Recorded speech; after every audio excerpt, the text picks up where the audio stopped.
Тапшыруыбызның чираттагы кытлау сәламе Никулино станциясендә туып үскән.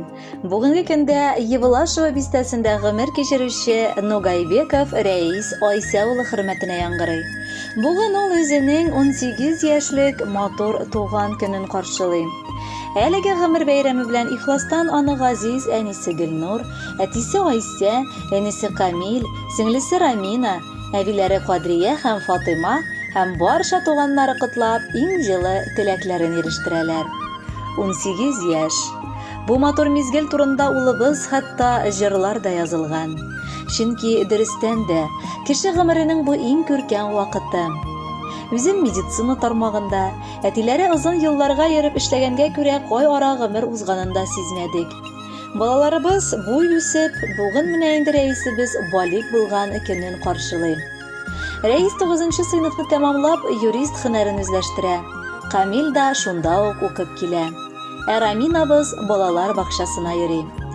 Кечкенәдән үк улыбыз Рәис бик тынчан, намуслы, ягымлы, гадел булып үсте. Гомердә дә әти-әнисенең әйткән сүзен тыңламыйча калганы булмады. Ул беренче бала булып гаиләдә туганга күрә барыбыз да үлеп яраттык. Бик көтеп алдык. Аңа барысын да бирергә тырыштык.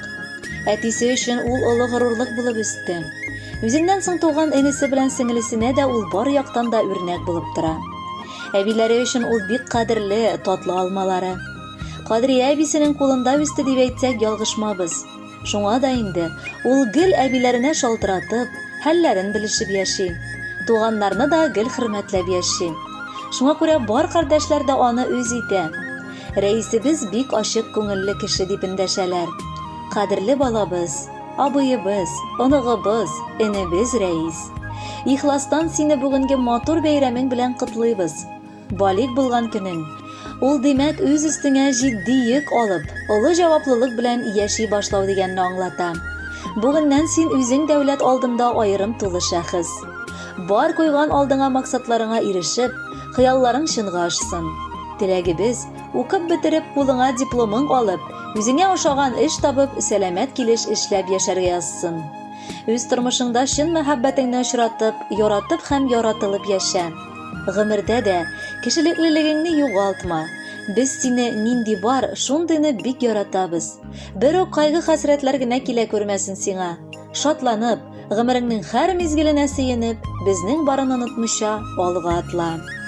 Котлы булсын 18-ң, яңа биеклек җитте. Яшьлегеңнең иң дә дәртле, матур вакыты килде.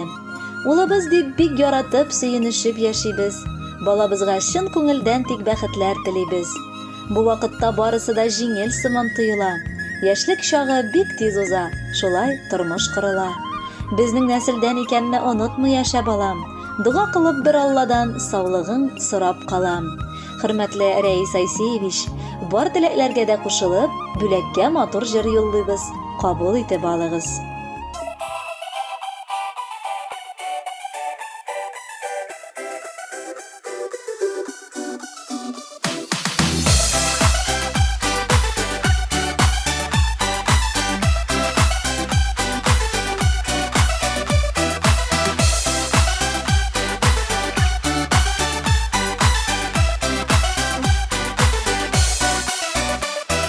Язда түгел, күздә түгел, кыш көне син тугансың.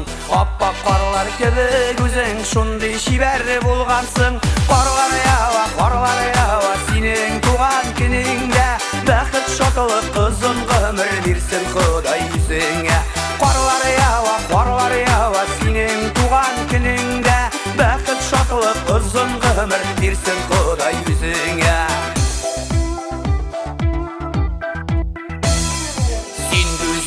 Син шибәрдә ясап куйган шикелле, яшь гомерләр үтеп бара, кайтарлы икелле.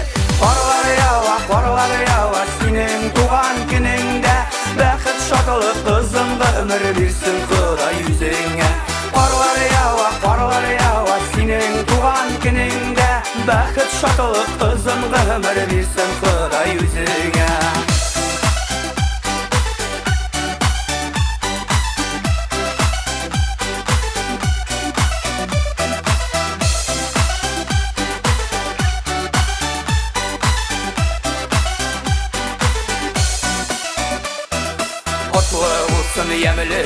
бүтін сенің туған күннәрің. Иминлікте, исәнлікте үтсін өмірлерің.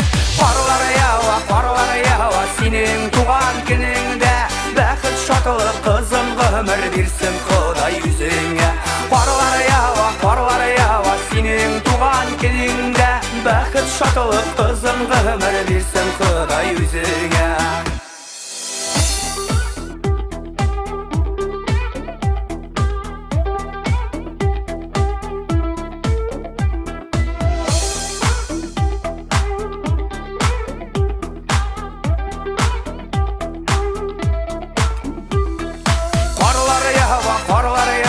Сенің туған күніңді. Бәхіт шатылы қызым ғұмыр берсін Құдай өзіңе. Қарлар яуа, сенің туған күніңді. Бәхіт шатылы қызым ғұмыр берсін Құдай өзіңе. Қарлар яуа, сенің туған күніңді. Бәхіт шатылы қызым ғұмыр берсін Құдай өзіңе.